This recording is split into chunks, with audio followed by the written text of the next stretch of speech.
TV में मुजाहिद बिलवी आपको खुशामदीद कहता है। और इंतखाबी मुहिम के हंगाम यानी अभी सिर्फ शायद 10 दिन रहते हैं इलेक्शन में, अडियाला जेल से एक बहुत बड़ा फैसला आया है जिसने सारे मुल्क में एक तशवीश की और सकते की लहर है कि तहरीक इंसाफ के बानी और साबिक फॉरेन मिनिस्टर शाह महमूद कुरैशी को जज अबुल हसनात ने यानी उनकी खुसूसी अदालत ने 10-10 साल कैद बामुशक्क़त की सज़ा सुनाई है। जी हाँ, 10-10 साल कैद बामुशक्क़त की, और ये सज़ा ज़बानी सुनाई गई है।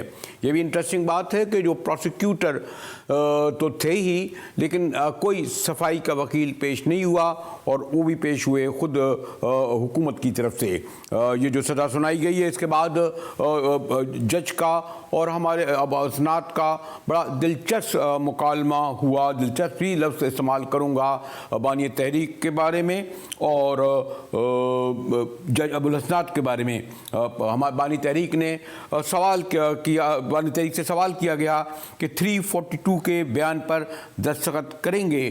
जी हाँ, ये जज अबुल हसनात ने पूछा। जवाब में उन्होंने कहा कि मुझे पहले बताएं ये होता क्या है। आप जिस पर जज अबुल हसनात का कहना था को अब आपको सवालों के जवाब देने का मौका दे रहा हूँ। बानी तहरीक ने कहा मैं अपना जवाब खुद लिखवाना चाहता हूँ। इस पर जज अबुल हसनात ने कहा कि अच्छी बात है, आप अपना जवाब जो खुद लिखवाएं। खान साहब, इस पर जज साहब ने सवाल किया, खान साहब साइफर कहाँ है?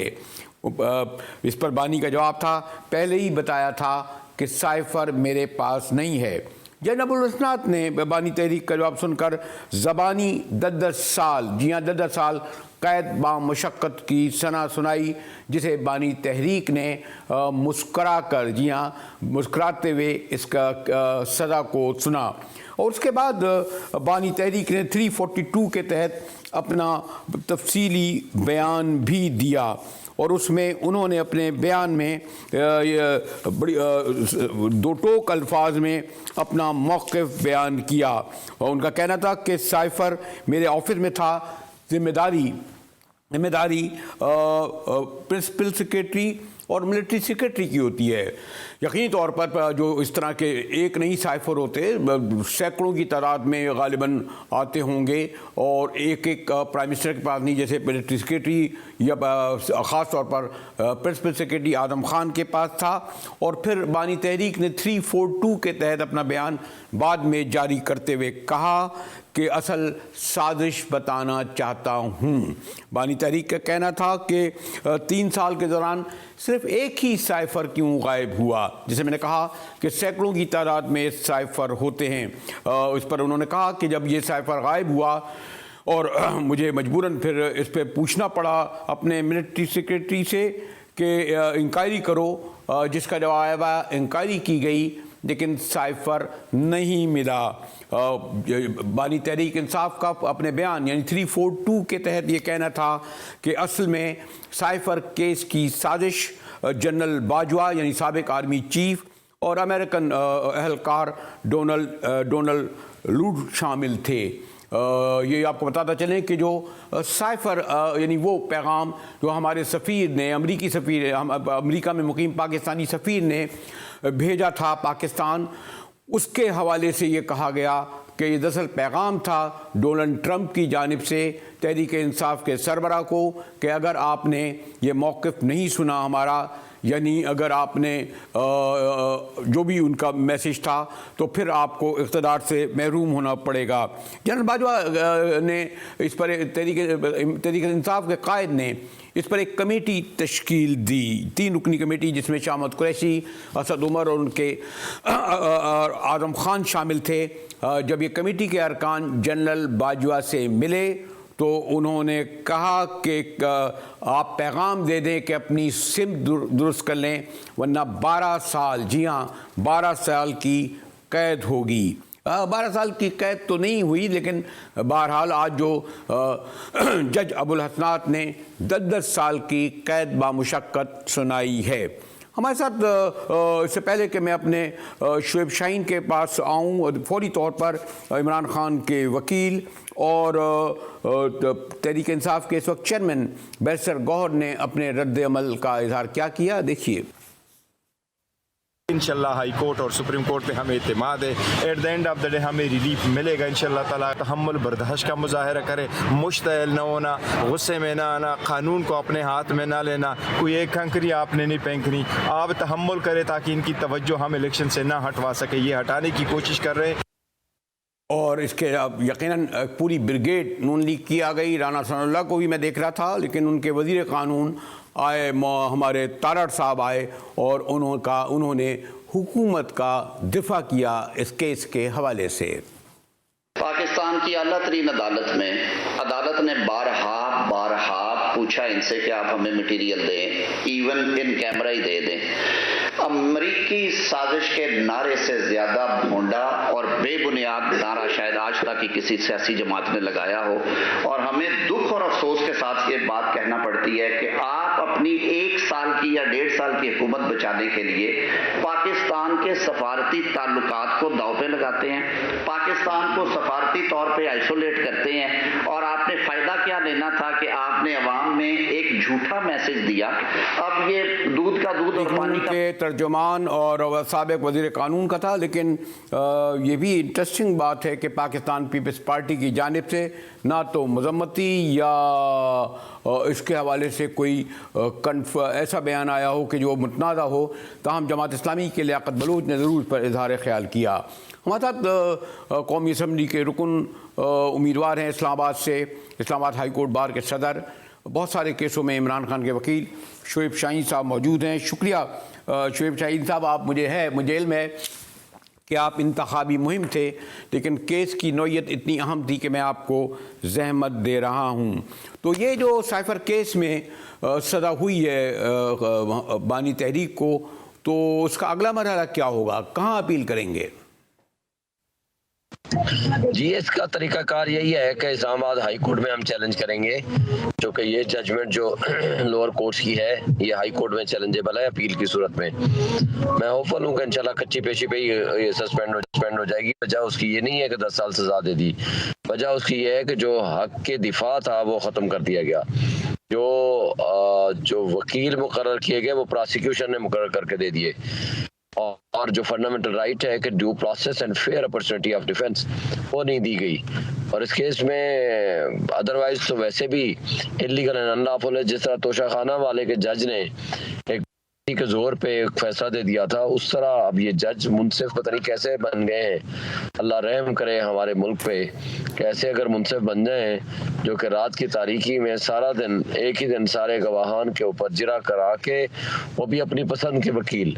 और हम देखें ये फंडामेंटल राइट है कि कोई भी जो एक्यूज्ड है वो अपनी चॉइस का वकील इंगेज कर सकता है, और उसकी चॉइस के वकील ही जिरा करने का हक रखते हैं। और उसने उठा करके सारा मैनिपुलेटेड करके मैच फिक्स करके वो सजा दे दी रात की तारीकी में, जो कि मुमकिन नहीं होती। और मेरा ख्याल है कि ये सारा मेलाफाइडी बदनीति पे मबनी है और इलेक्शन से पहले सजा देना। शाहीन साहब, ये जो कहा यह गया, उधर तस्दीक भी कर दें कि ये फैसला ज़बानी सुनाया गया, यानी रिटन नहीं दिया गया, लेकिन उसके बाद यानी बानी तहरीक का 342 के तहत तफसीली बयान आया और उन्होंने पूरे पस मंज़र के साथ ये बताया कि जो 27 मार्च को उन्होंने ये डिस्क्लोज़ किया था एक पब्लिक प्लेस पर कि ये साइफ़र कहाँ गया, कैसे गया। तो ये 342 के तहत बयान दिया है, इसी को बुनियाद बनाकर आप हाई कोर्ट में जाएंगे, सुप्रीम कोर्ट में जाएंगे, आपका मतलब है तहरीक इंसाफ के वकला की ब्रिगेड? देखिए वो तो खैर जब वो बैठे होंगे उन्होंने कहा होगा 342 की स्टेटमेंट दें, वो तो वकील ही उनकी चॉइस का नहीं आने दिया गया, तो उन्होंने जो कुछ समझा होगा मुनासिब उसकी स्टेटमेंट रिकॉर्ड करा दी होगी। तो लेकिन ये कहना कि वो ड्यू अपॉर्चुनिटी ऑफ डिफेंस दिया गया वो नामुनासिब है, वो गलत है, और इस कानून की इस केस की कोई कानूनी तौर पर कोई हैसियत नहीं है। लेकिन वो तो तफसीलात अभी आएंगी, तो जजमेंट में जो कुछ लिखा होगा वो फिर उसके ऊपर डिस्कशन हो सकती है कि किन कंसिडरेशंस की बुनियाद पर। उसने तो पहले ही फैसला दे दिया था जिसको सुप्रीम कोर्ट ने सेटिसाइड कर दिया। उसने कहा कि इन्होंने तो इसने और आमिर फारूक ने तो ऐसा फैसला दे दिया है कि बस सिर्फ रस्सी बाकी थी, बाकी तो उन्होंने सब कुछ लिख के दे दिया है। तो मेरा ख्याल है कि इसकी कोई कानूनी आईनी कोई हैसियत नहीं है, ये बदनीयती पे मबनी है, ये मेलाफाइटी है, कॉन्स्टिट्यूशन की वायलेशन है, ड्यू प्रोसेस की वायलेशन है, प्रिंसिपल ऑफ नेचुरल जस्टिस की वायलेशन है। इनको अपना वकील नहीं करने दिया गया, वकील एक दिन की छुट्टी पे गया तो उसने कहा जी मैं अपने वकील अब बना लूंगा। अगर वकील भी आपके अपने, जज भी आपके अपने, प्रोसिक्यूटर भी आपके अपने और इन्वेस्टिगेटिंग अथॉरिटीज भी आपकी अपनी और जज भी आपके अपने, तो फिर फैसला कहाँ से आना है? आज शाहीन साहब, अगर चले मुझे मौका मिला है और आज मैंने देखा कि बहरहाल कोई बड़े पैमाने पर रद्द अमल का हमें देखने में नहीं आया, और जैसे कि बैरिस्टर गौहर कह रहे थे कि बानी तहरीक ने अपील भी की थी कि कोई ऐसा मुजाहरा ना हो जिसमें तशद्दुद हो और जिसके सबब हुकूमत को मौका मिले बतदरीज इलेक्शन मुलतवी करने का। लेकिन आपकी तरफ से थोड़ा सा मुझे इब्हाम लगता है। एक फ़हरिस्त अखबार ने जारी की, वेबसाइट वगैरह मैंने उस तरह तफसील से नहीं देखी, कि जो तमाम उम्मीदवार जो 266 सीटों पर खड़े हुए हैं उनके नाम आपने वेबसाइट में डाल दिए हैं, सोशल मीडिया में डाल दिए हैं, और गालिबन शायद भी किए जा सकते हैं कि उस पर पाबंदी तो है नहीं। ज़रा इस बारे में वादे करें शाहीन साहब।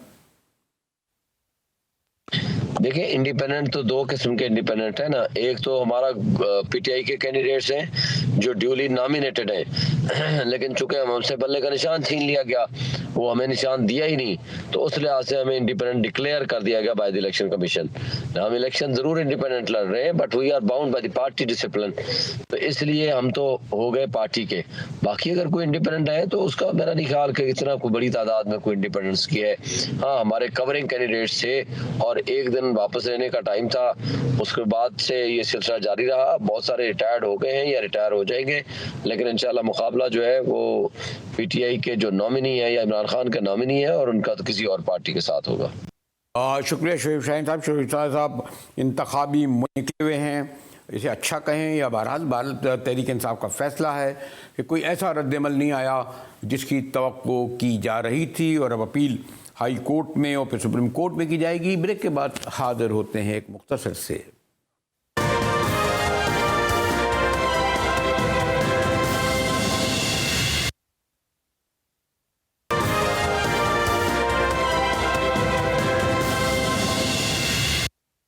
GTV में एक बार फिर मुजाहिद वली आपको खुशामदीद कहता है। इस केस का साइफर केस जिसमें तहरीक इंसाफ के बानी को सज़ा हुई, महवर और मरकज़ बहरहाल वाशिंगटन है। हमारे साथ बड़े सीनियर सीजन सहाफ़ी रब्ता करने की कोशिश कर रहे हैं कि बाजवा केस, जैसे मैंने कहा कि इसमें तहरीक इंसाफ के कायद ने, इसना जुल्फ़िकार अली भुट्टो ने 70 की दहाई में जब हुकूमत उनकी जा रही थी, यानी मार्च 77 में, एक पर्चा लहराया था और कहा था कि अमेरिका ने मुझे धमकी दिया है कि आपको मिसाली सज़ा देंगे।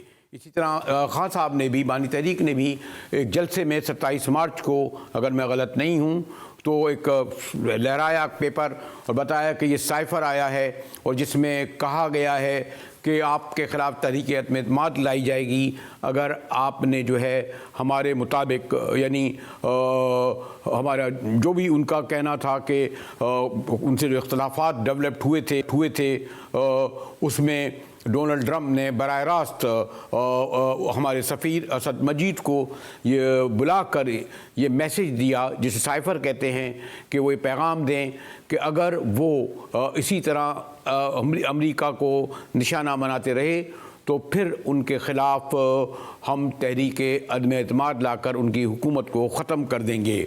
साइफर के बारे में हमेशा बड़ा इब्हाम रहा है। एक टेक्निकल वर्ड है जिसमें आम तौर पर जो सारी दुनिया के सफ़ीर अहम मामलात पर जब मुलाकातें अपने अपने दारुल हुकूमतों में करते हैं तो फिर वो फ़ॉरेन ऑफिस को, और गालिबन 3, अगर मैं गलत नहीं हूँ तो 3 लोग उसको देखते हैं, फ़ॉरेन मिनिस्टर और उस सफ़ीर और वो प्राइम मिनिस्टर को जाता है। प्राइम मिनिस्टर वो जो है ख़त जो है या जो साइफर है वो भेज देता है अपने मिलिट्री सेक्रेटरी या प्रेस सेक्रेटरी ताकि उनके पास महफूज रहे। तो ये बानी तहरीक कहते हैं कि ये फ़ॉरेन मिनिस्टर, उन्होंने एक 3 रुकनी कमेटी बनाई ताकि तहकीक करे, क्योंकि वो साइफर गायब हो गया। किसने गायब किया, कहाँ पहुँचा, ये भी एक बहुत बड़ा सवालिया निशान है। शामत कुरैशी का आज कहना था कि जनाब साइफर के हवाले से उन्होंने कोई बयान ही नहीं दिया तो उन्हें की सज़ा कैसे हो गई। इसी तरह तहरीक इंसाफ के वकला ने भी बायकाट किया, लेकिन बहरहाल आर्टिकल 342 के तहत, जी हाँ 342 के तहत उन्होंने अपना बयान रिकॉर्ड कराया। आज का ये जो फैसला आया, जैसे मैंने कहा कि बड़ा धमाका खेज था, रात के आखिरी पहर तक इसकी समाअत जारी रही, तो फिर ये फैसला सुना दिया गया और वो भी ज़बानी फ़ैसला सुनाया गया। जी हाँ, ज़बानी फ़ैसला सुनाया जिसमें एक मुकालमा हुआ तहरीक इंसाफ के कायद का और जज का। जज साहब ने पहले तहरीक इंसाफ के कायद को कहा कि आप कुछ जवाब चाहते हैं, इसके हवाले से कहा कि जनाब जज अब्दुल हसन का मुकालमा हुआ, खान साहब का कहना था, यानी तलिबानी तहरीक का कहना था मेरे पास तो है ही नहीं साइफर, तो फिर मैं कहाँ से आपका जवाब दूँ। बड़ा मुख्तसर ये मुकालमा हम बानी तहरीक के दरमियान और जज अबुल हसनात के दरमियान हुआ और उसमें बहरहाल फिर मौका मिला बानी तहरीक को कि वो 342 के तहत सहाफ़ियों के सामने अपना तफसीली फ़ैसला बता दें। मैंने कहा कि आज ये सज़ा हो गई है और उस पर पीटीआई के वकला ने कहा है कि हम जो है वो हाई कोर्ट में जाएंगे, सुप्रीम कोर्ट में जाएंगे। चलते हैं एक ब्रेक की जाने।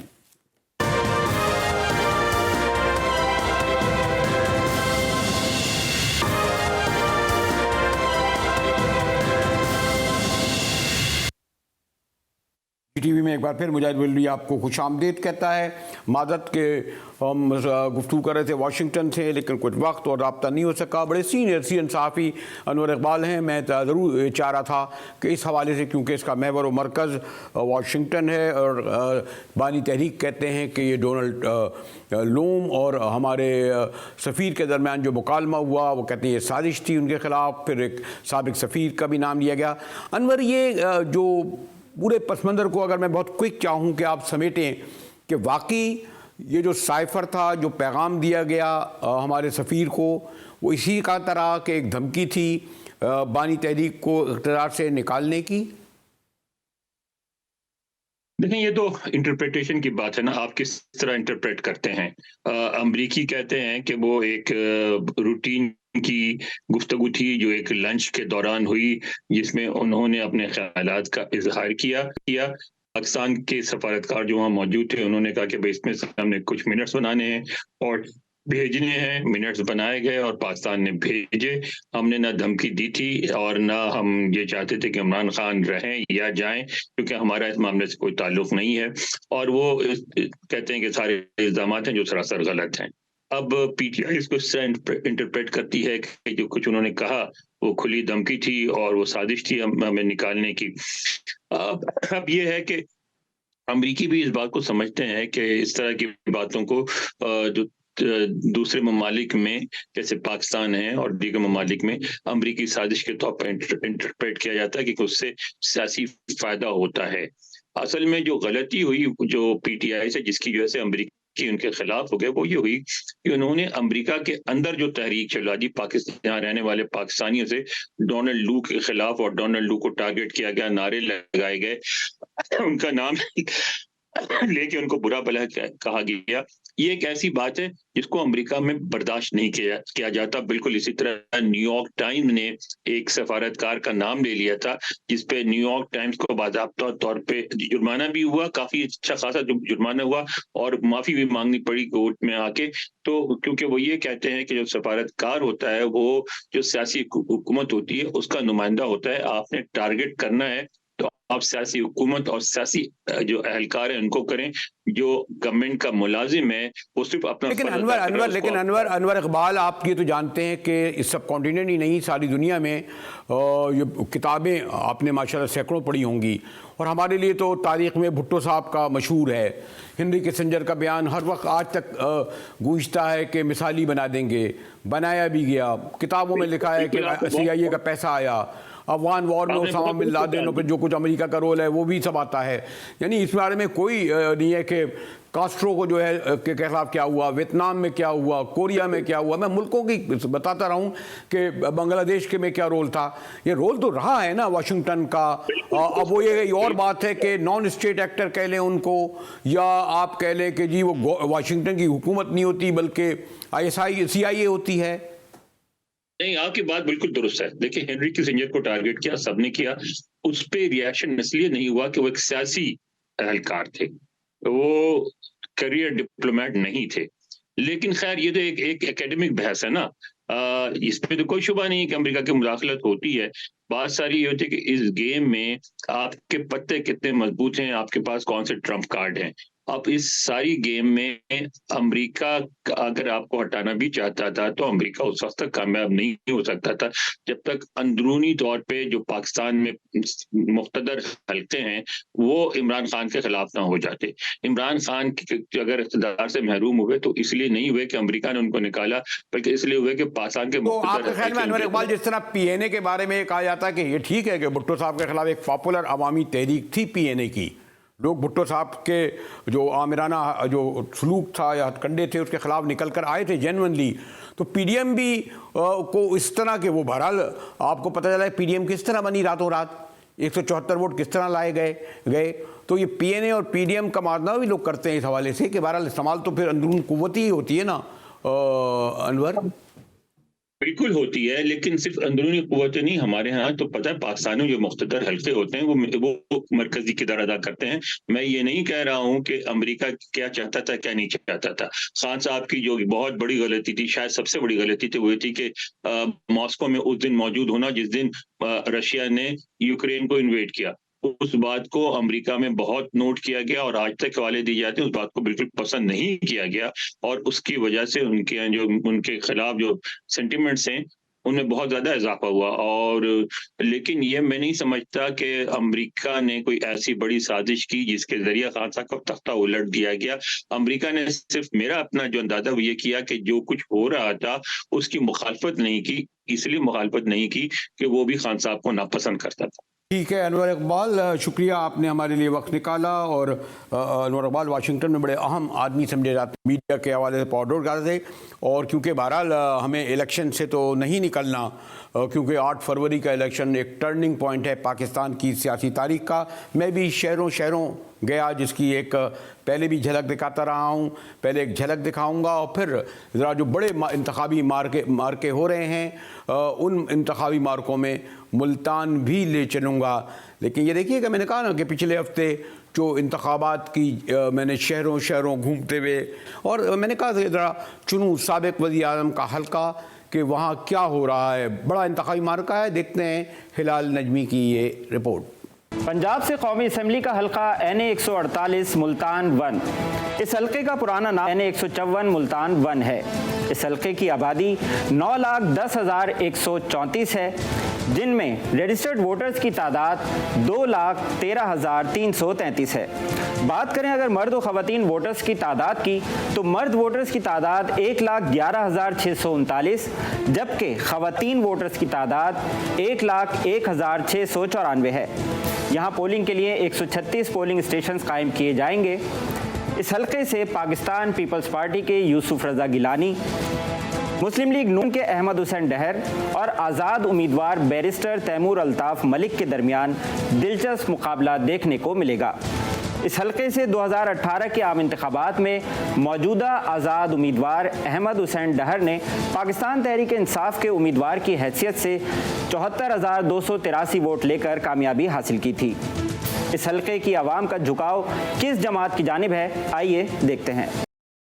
अहमद हसन जी, नून लीग जिंदाबाद। नून लीग ने काम अच्छा करती है, मुल्क का बेहतर सोचती है। सर अहमद हसन डेढ़ को देंगे नून लीग, क्योंकि हमारा जो यहाँ है सारे वही काम करवाते हैं। हम तो नून लीग को देंगे। क्या वजह, नून लीग को क्यों वोट देंगे? उसके तरक्याती काम बड़े हैं भाई जी। इंशाल्लाह अल्लाह के हुक्म से और अल्लाह पाक के फजल व करम से अहमद हुसैन डीहड़ को वोट देंगे। सर हमारा तो पसंदीदा जो है ना सियासतदान है अहमद हुसैन डीहड़ साहब।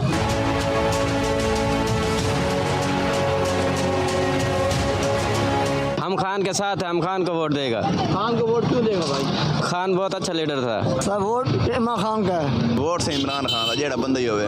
असा यूसुफ रजा गिलानी को वोट नहीं होना चाहिए। क्या वजह है, उसे क्यों वोट देंगे? अच्छा बंदा है, काम करेंदा इलाके दे। सर जी इमरान खान वोट दे सो हक सजदा इंशाल्लाह।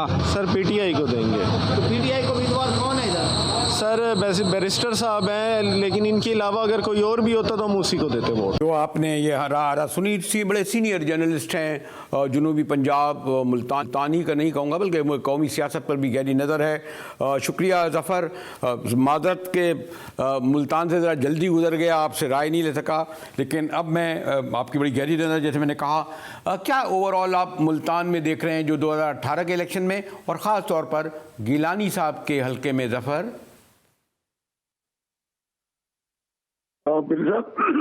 इस वक्त जो मुकाबला हो रहा है मुल्तान में बड़ा ज़बरदस्त मुकाबला है हर जगह पर, लेकिन बज़ाहिर नून लीग का पल्ला भारी नजर आ रहा है।